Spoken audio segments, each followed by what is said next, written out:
Did you know that St. Luke's University Health Network, based in the Lehigh Valley, Pennsylvania, has been recognized by the U.S. government as the highest performing health system in the United States for quality? You heard right. St. Luke's #1 recognition affirms our status as the top leader among the most respected healthcare providers in the nation, including Houston Methodist and the Mayo Clinic.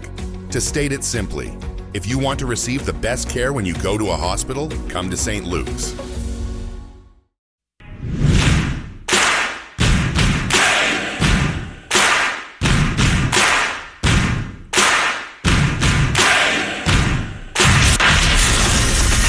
Attention Ditto Heads. Attention Bo Scouts. Goes by the pseudonym Bo Snerdley. It's time for the Soul of Excellence. He is a radio host here in New York. The Rush Hour is on the air. Rush. Now here's James Golden. So as to the map issues, I find that the search of the backpack at the McDonald's was improper, warrantless search, that the backpack was not within the immediate control or grabbable area of the defendant, and further, the people failed to demonstrate exigent circumstances. Therefore, those items found in the backpack during the search at the McDonald's will be suppressed. Leftists are happy. Welcome, my friends, to the Monday edition of Bo Snerdley's Rush Hour, fastest hour in American media. That was a judge in the Luigi Maggioni case, and there was a reporterette, or at least she had journalist credentials, outside that was being interviewed. And I'm telling you, this woman sounded so happy. And she also said some horrible things about the assassination of the United Healthcare CEO. And pretty much, if I sum it up, it wasn't a direct quote, but she pretty much said he deserved to die, which is a common sentiment that we've heard from the left. Anyway, the backpack is out. Liberals got all excited. The guy's still going to... Look, come on. There's only one way this trial's going to end unless we are totally in Bizarro universe. Guilty. Because he...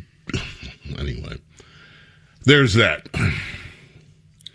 My friends, another type of talk show host would not be here today. I have literally had and have a major pain in my arse, in my bronchus, in the booty, in the posterior, in the gluteus maximus, in whatever you want to call it, and I mean literally, sciatica. For those of you that have never had sciatica, consider yourselves lucky.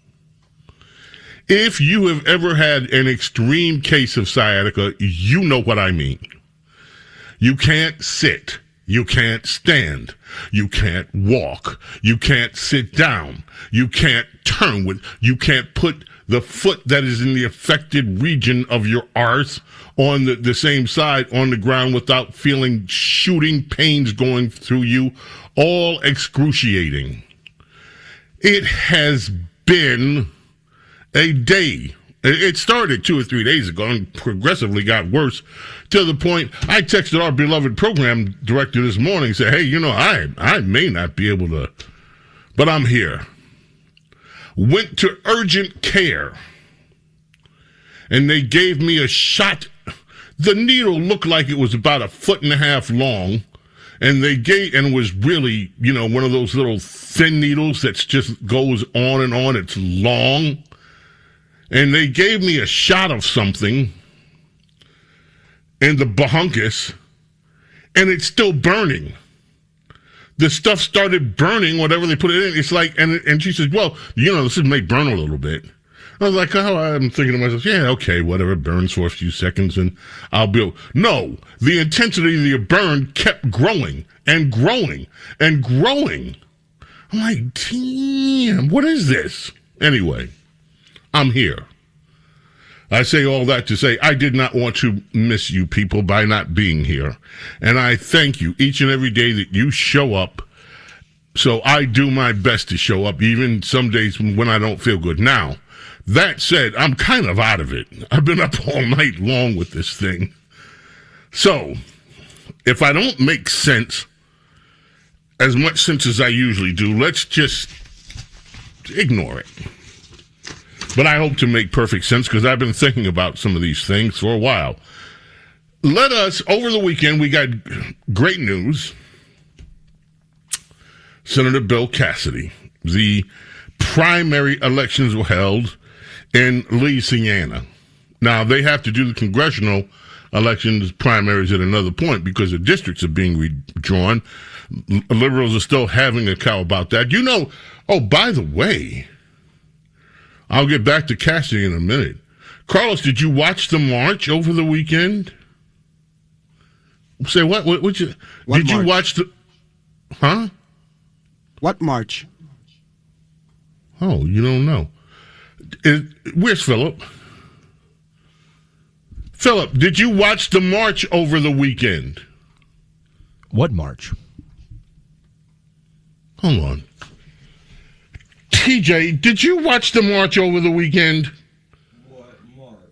What march? You people.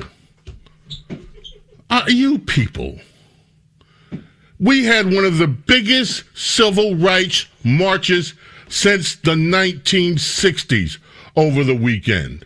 A whole bunch of liberals went down to Selma, Alabama, where the original the big march at the bridge where John Lewis and civil rights protesters were beaten up by white Democrat cops. And they wanted to recreate the moment again. They've done it before, but they wanted another march. So they held a big march in Selma, and then they went to Montgomery, Alabama, and they talked about how Republicans are stripping their right to vote. And we're going to overcome. We will overcome again and again. And we overcame, but we're going to overcome again. And you didn't watch the march. It was a milestone in civil rights history. It was the reignition of a movement to help the oppressed lift the shackles that had been placed on them, to tear apart the chains of Republican oppression, to stand up and take a firm stand for liberty and for justice. It was a march for the ages. It was a march for freedom, for liberty.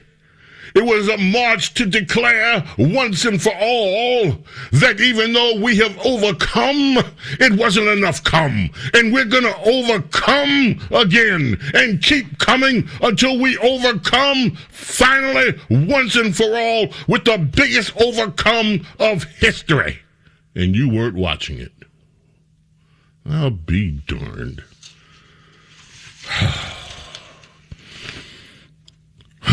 Man. Bill Cassidy lost over the weekend, too. Let's listen to Bill We're going to have some overcome. For those of you that missed the overcome, in Selma this weekend, we have some overcome for you. So we'll delve into that so you can be up to speed. Bill Cassidy lost. He gave a concession speech. And that's cut two. And I think his concession speech exactly illustrates why. Let's listen to a part. I've been able to participate in democracy. And when you participate in democracy, sometimes it doesn't turn out the way you want it to. But you don't pout. You don't whine. You don't claim that the election was stolen. You don't find a reason why.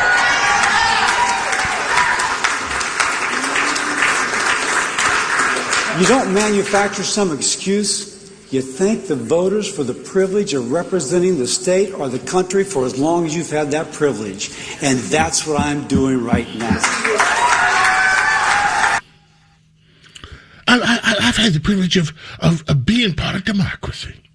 And And when you lose, you don't say, well, the election was stolen from me by Democrats. Yay! Even though the election was stolen by Democrats, we moderates, we rhinos don't care about any of that. All we care is about being friends with our TDS bunnies who hate Trump, and I hate him too. I've hated Donald Trump from the beginning.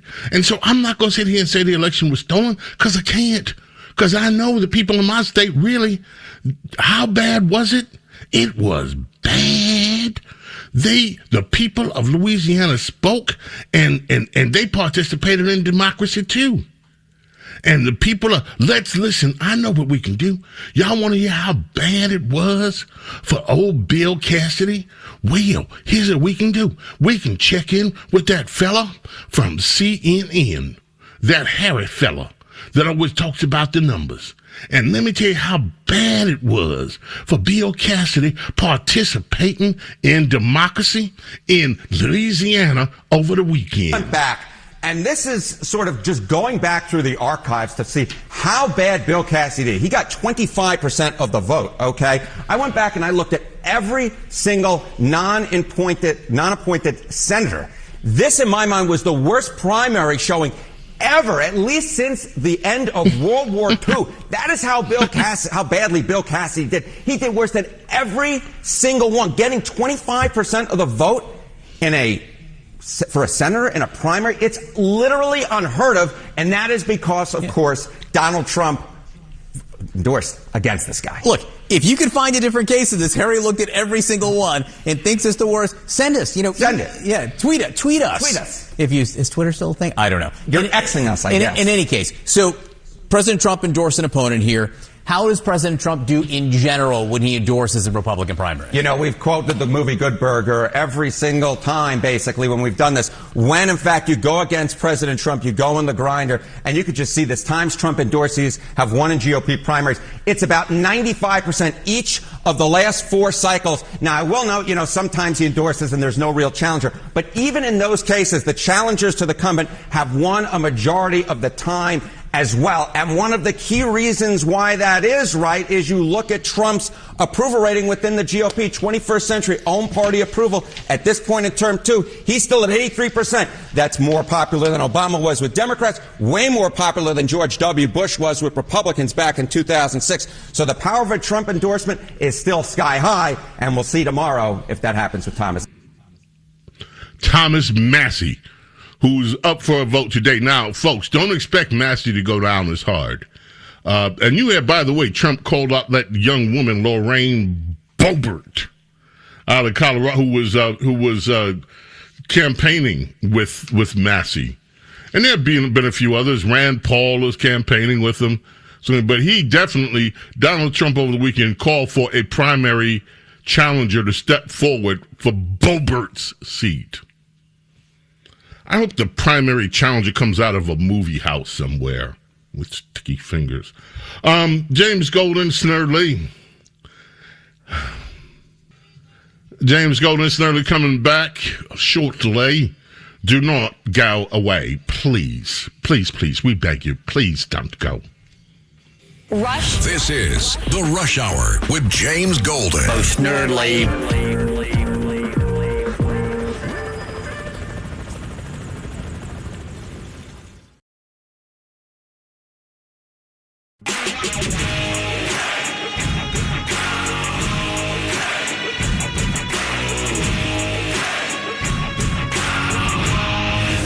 James Golden, known popularly as Bo Snerdley. This is The Rush Hour with James Golden. Rush.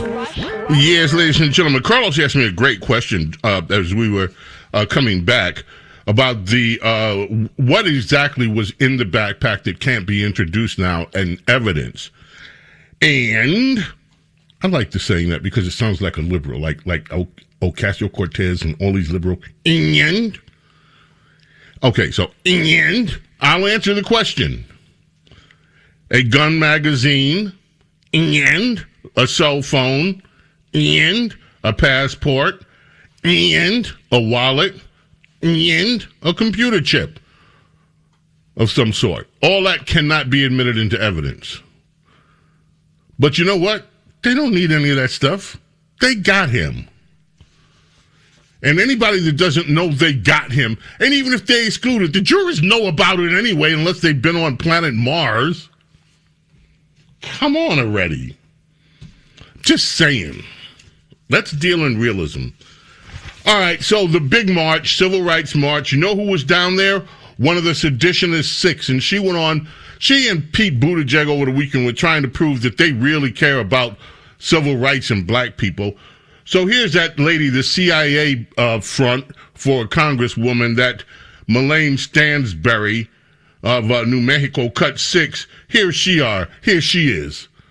Good afternoon, Montgomery. Yeah. Woo! Good afternoon, Montgomery. Melanie Stansbury, New Mexico's 1st congressional district, and I am here in Montgomery and in Alabama today because, as was said this morning when we had the honor of joining our faith leaders in Selma for a church service this morning, we may have been knocked down, but we are not knocked out. That's right. And so we are here in the birthplace of the civil rights movement on, as one of the preachers said, sacred ground soaked in prayer, tears, and blood, to make it clear to the American people that we are not going back. We are not going back. So where is this? Excuse me for just being so crude, ladies and gentlemen, because generally I don't. Where's this white girl, CIA agent? Where is she think she's not going back to? Is she not going back to the CIA? Is that what it is? Because where has she ever been before? We are not going back? When was she ever back? When did anybody deny her a right to vote? And the black people there are not being denied the right to vote. We are not going back. You were never there. Spook. That's what they call a CIA agent. I'm not making any racial. That's what they're called. Spooks. You were never there, spook. And then there's Pete Buttigieg from Indiana. We'll get to him. But we got to move on because there is some other stuff we definitely have to get to, including Mandami with one of the best quotes of his career. We'll be back.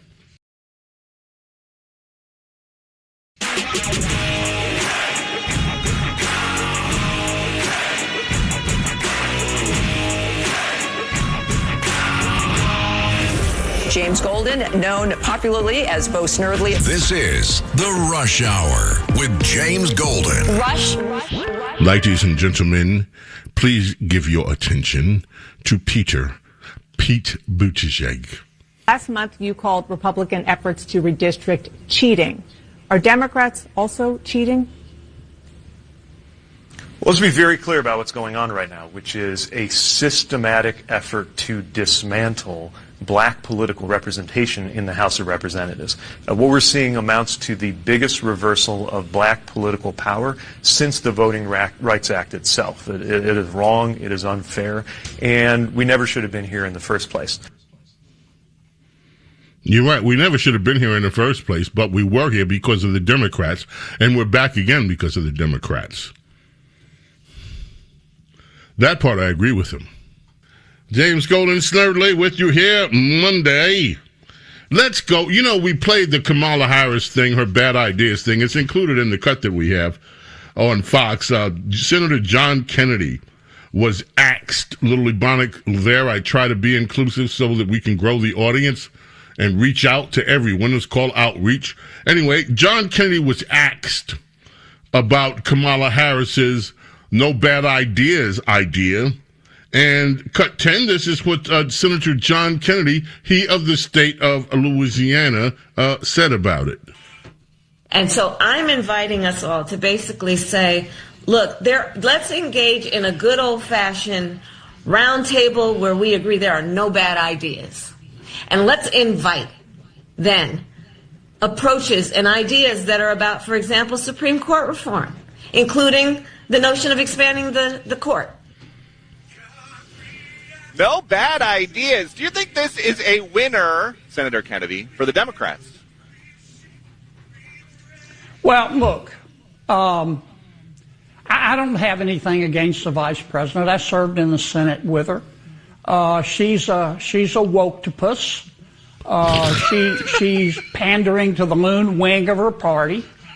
Nobody has ever accused the vice president of being a policy maven.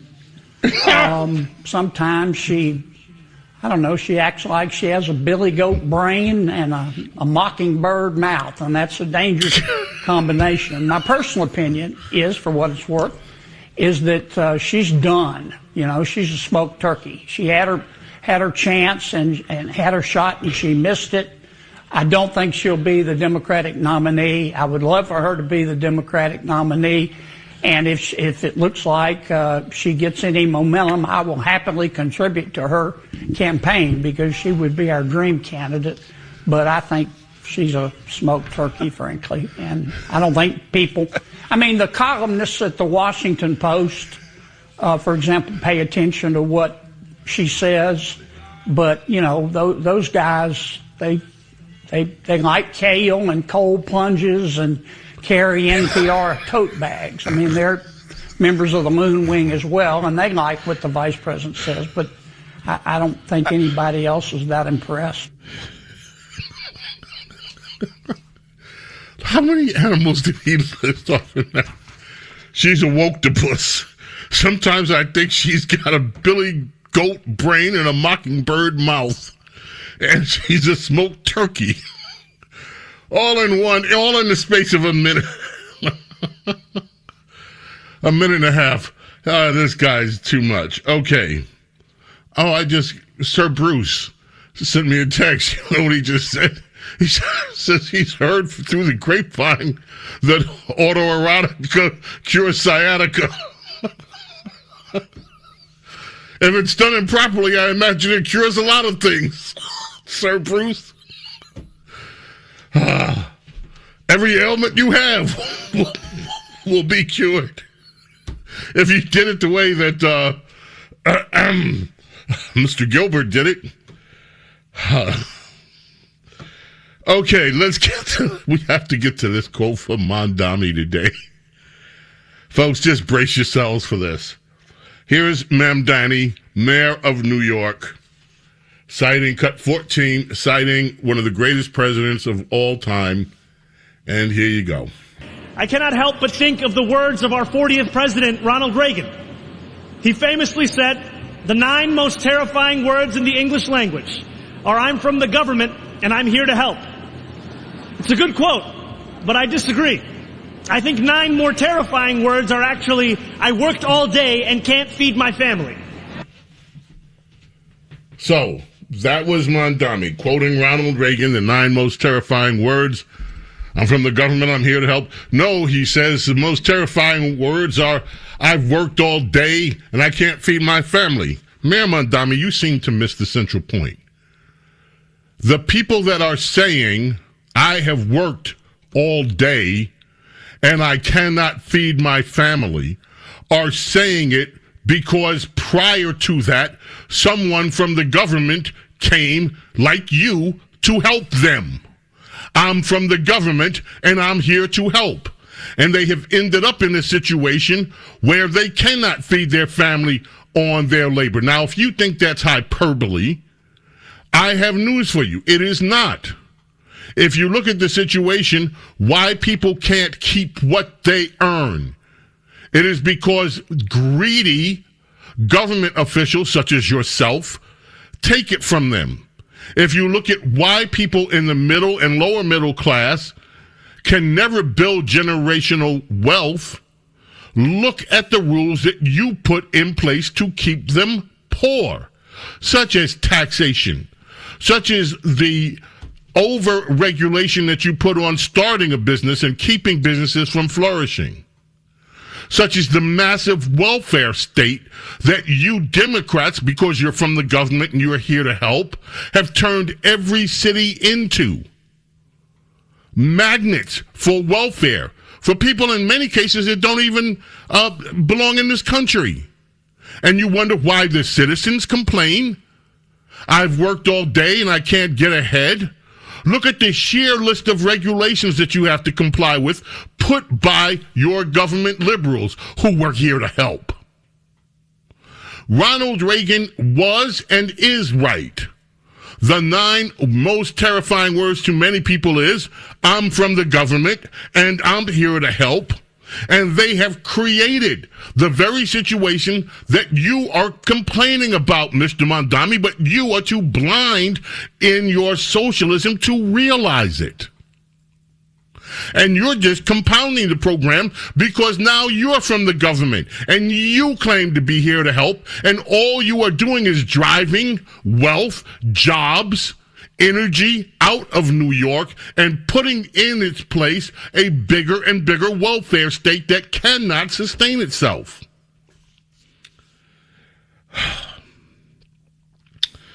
And you have people across the pond. Let's get to this. We got Mandami. Get Pallone. Democrats elected this guy in New Jersey. I just want you to hear your New Jersey congressman, Frank Pallone. Here he is. Number 15. Right after Mondami, Frank Pallone. I do not think we should fund ICE at all. I vote against funding for ICE. And at the same time, we do need a pathway to citizenship. You know, I've co-sponsored legislation that says that if you've been here so many years, if you paid your taxes, if you haven't got in trouble with the law, then you should be on a pathway to become a citizen. So that's your New Jersey guy. Oh, let's get rid of the law enforcement. Let's keep all the illegals and, in fact, make them citizens because they're illegal.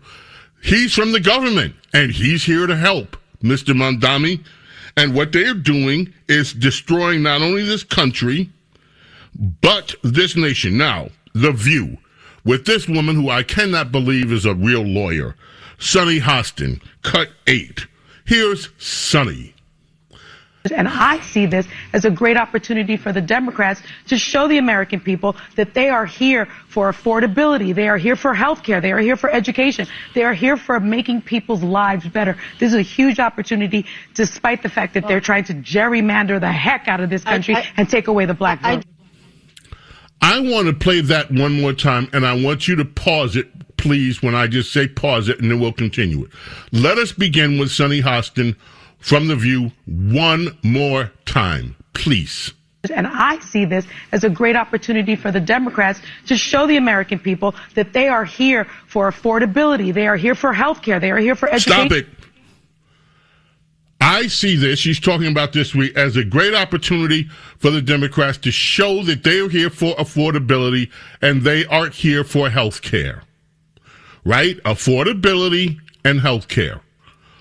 Who are the people that have protested every dollar that you have in your pocket this year that wasn't there last year, meaning tax cuts? Democrats. Who are the people that ran up inflation through the roof? And I understand right now we're dealing with inflation coming up again because of the Iran situation. That is temporary. But who ran it up? Democrats under Biden. Worst inflationary run since, I believe, the end of World War II in terms of the numbers spiking, since the war economy. Okay, and then she says, and we're here for health care. Does anybody ever ask the question why Democrats are still here for health care after they claim to have fixed health care? Continue. Let's continue. They are here for making people's lives better. This is a huge opportunity, despite the fact that they're trying to gerrymander the heck out of this country and take away the black vote. She also said they were here for education, and they're here for, all this business. Folks, the civil rights movement was in the 1960s. We were approaching 2030. 2030 will be here before you know it. Okay? We're 30 years almost, we're 40 years away. So for the last 60 years, Democrats have been overcoming. And then they overcame. And we got everything with Democrats. You got, which is ironic, Democrats are now fighting to retain segregation. The civil rights movement was supposed to be to fully integrate and take advantage of America's opportunities. Now, Democrats are fighting for segregation. They want to keep race-based districts segregated. Keep the white folks over there and keep the black folks over here. Keep the Asians over there. Keep the Hispanics over there. Keep all of that segregated. So today's Democrats are doing what they've always done. They're Confederates. They're fighting for segregation. They want to be separate and apart. But here's the thing. Everything that these Democrats are saying they are fighting for, like Sonny here says, they were supposed to have accomplished already. Obamacare was supposed to fix everything with health care. It's exacerbated it. She says they're fighting for education. Does anybody want to argue that black kids in America have a better education now than at any other point in history? No. Who runs in black districts? Who runs it? It's Democrats. We haven't even talked about crime. We haven't talked about the murder rate. We haven't even talked about the true affordability crisis in business. We haven't talked about the conditions of these neighborhoods. They overcame. They took control. And now they're still trying to overcoming what they overcame. Yes. They came. They saw. They overcame. They overcame, and now they're trying to overcome what they overcame. We got to go to a break. James Golden and Snerdley, overcoming the overcame. Rush. This is the Rush Hour with James Golden. Oh, Snerdley.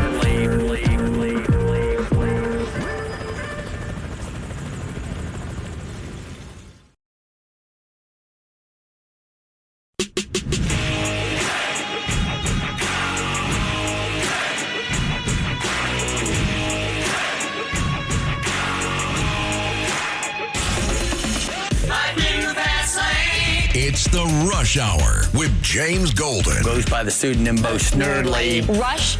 Now, here's James Golden. Ladies and gentlemen, it is time for the clip of the day. The clip of the day today is from L.A. Also on homelessness, at the pantry earlier this week, you were talking about comprehensive health care for the unhoused. And you talked about how many of the unhoused, because of their meth use, lose their teeth. That's right. Who would pay for the dental care for the unhoused? When I say comprehensive health care, it's actually what people can get from Medi-Cal. The problem is that the linkage isn't made with the people and the services. So and that would be that taxpayers? system, well, we already pay for it. It's already paid for. Did you understand any of that? The problem is with the linkages of the taxpayer and the unhoused. And the newscasters go along with this nonsense. And you talked about the dental care and the toothlessness of the unhoused toothlessness. The problem that we have is the linkages. These people are definitely on another planet, my friends. Karen Bass, Los Angeles. The bottom line is, of course, you, the taxpayers, will pay for the meth addicts to have new teeth. Well, I need some new teeth. Lily Bonnick there trying to relate. You got teeth? My friends, we leave you with this today. Sir Elton John, last year on this day, described the UK government as absolute losers. He said he felt incredibly betrayed over plans to exempt technology firms from copyright laws. He said that if the ministers went ahead to allow AI firms to use artist content without paying, they would be committing theft, thievery on a high scale. Elton John said Prime Minister Sir Keir Starmer needed to wise up. He said the technology secretary, Peter Kyle, was a bit of a moron. Yeah, just exempt the technology companies from copyright laws. Brilliant. Sir Elton John. My friends, may God bless, protect each and every single one of you, your families, your loved ones. Love and gratitude, my friends, for your being here with me, allowing me to be with you, especially when I have sciatica. And I may not make sense. God willing, we are back tomorrow. Until then, my friends,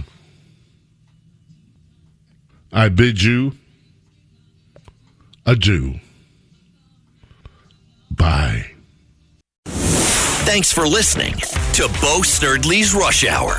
You can hear Bo Snerdley's Rush Hour weekdays at 4 on 77 WABC. If you like the podcast, share it with your friends and listen anytime at WABCRadio.com and download the WABC Radio app. Hit that subscribe button on all major podcast platforms. Plus, follow WABC on social on Instagram, TikTok, Facebook, and X. See you next time for a new episode so you never have to wonder. What the heck is going on here?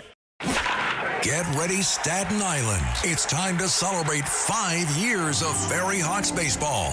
Tuesday, May 19th at 10:30 a.m., it's morning baseball.